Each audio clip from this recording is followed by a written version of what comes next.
जय हिंद दोस्तों, वंदे मातरम। हमारे देश का मीडिया ऐसा है कि यदि आप किसी विषय के बारे में ना जानते हो और मीडिया उस विषय के पीछे पड़ जाए तो ऐसा हो ही नहीं सकता कि 2 से 3 दिन के अंदर आपको उसके बारे में एक एक जानकारी ना मिल जाए।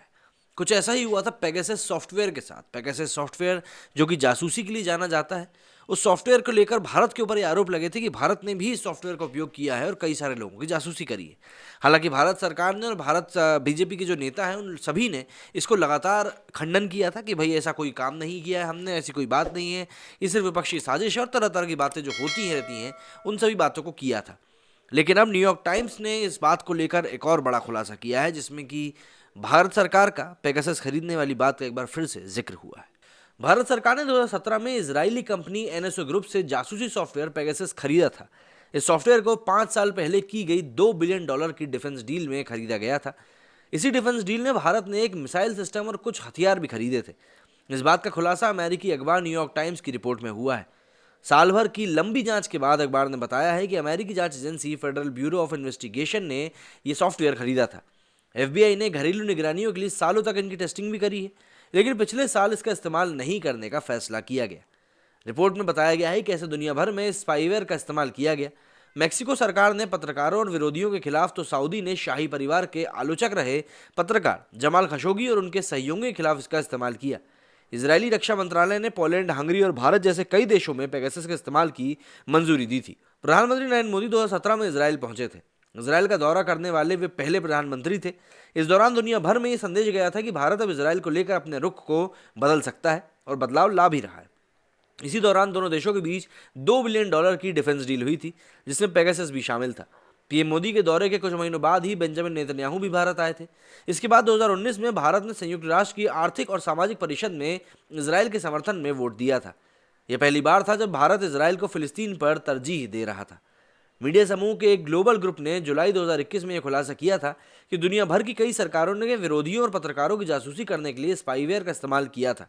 भारत में जिन लोगों की जासूसी की गई थी उनमें कांग्रेस नेता राहुल गांधी, राजनीतिक रणनीतिकार प्रशांत किशोर, तत्कालीन चुनाव आयुक्त अशोक लवासा के साथ 40 से ज्यादा पत्रकारों के नाम शामिल थे। लेकिन अगर आपको नहीं पता है तो आपको समझना चाहिए कि भाई आखिर पेगासस जो है वो है क्या, पेगासस कैसे काम करता है और किस तरीके से वो स्मार्टफोन पर हमला करता है। इस पेगासस किसी भी फ़ोन पर इंस्टॉल हो सकता है। अगर आप लिंक पर क्लिक नहीं भी करते हैं तो भी पेगासस आपके फ़ोन में इंस्टॉल किया जा सकता है।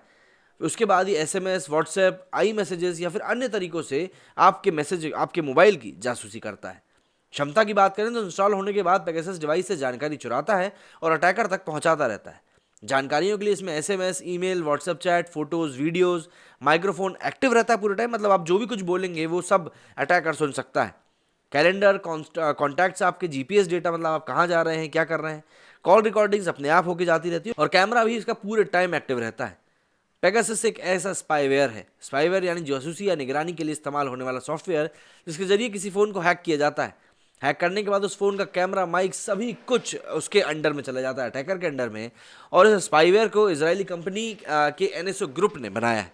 तो इस सॉफ्टवेयर की यूज़ होने की चर्चाएं जब भारत में तेज़ हुई थी तो कई लोग नाराज़ हो गए थे, विपक्षी दल नाराज़ हो गए थे कि भाई आखिर आप ऐसा कैसे कर सकते हो। हालांकि ये अमूमन देखा गया है कि जो भी सरकार सत्ता में रहती है वो किसी ना किसी तरीके से जासूसी कराने की सोचती है। अब हालांकि आज की डेट डिजिटल एज है, तो ऐसे में जासूसी करने के जो तरीके हैं वो कई सारे आसान भी होते जा रहे हैं, मुफीद भी होते जा रहे हैं और ऐसे भी होते जा रहे हैं जो कि प्रत्यक्ष तौर पर अगर आप नहीं भी दिखाओगे तो भी चल जाएगा। हालांकि एक समय था जब लोगों से जासूसी कराई जाती थी, पर आज के टाइम में चीज़ें और जितने भी रिसोर्सेज हैं वो सभी बदलते जा रहे हैं, उसी प्रकार से चीज़ें भी होने लगी हैं। तो ऐसे में जब भाजपा के ऊपर इन चीज़ों के आरोप लगे कि भैया भारत सरकार ने इस प्रकार का सॉफ्टवेयर खरीद कर जासूसी करी है, तो उन्होंने तो इस बात का खंडन कर दिया था। लेकिन इस बात को प्रूफ कैसे किया जाएगा, ये आज भी एक पहेली बना हुआ है। और न्यूयॉर्क टाइम्स की इस रिपोर्ट के बाद तो कई सारे लोग अपना सर खुजाने ही लगेंगे। हालांकि न्यूयॉर्क टाइम्स भी कोई दूध का धलवा नहीं है। कई बार वो ऐसी रिपोर्ट्स ऐसे में प्रकाशित कर चुका है जिसमें गलत खबर को प्रकाशित किया गया है। तो भारत में एक तबका ऐसा भी है जो कि न्यूयॉर्क टाइम्स को बिल्कुल भी कहीं से कहीं तक सही नहीं मानता, ठीक बीबीसी की तरह। आपका क्या सोचना है इस बारे में मुझे कमेंट करके जरूर बताइएगा। मेरे इस वीडियो में फिलहाल इतना ही। जय हिंद, जय भारत।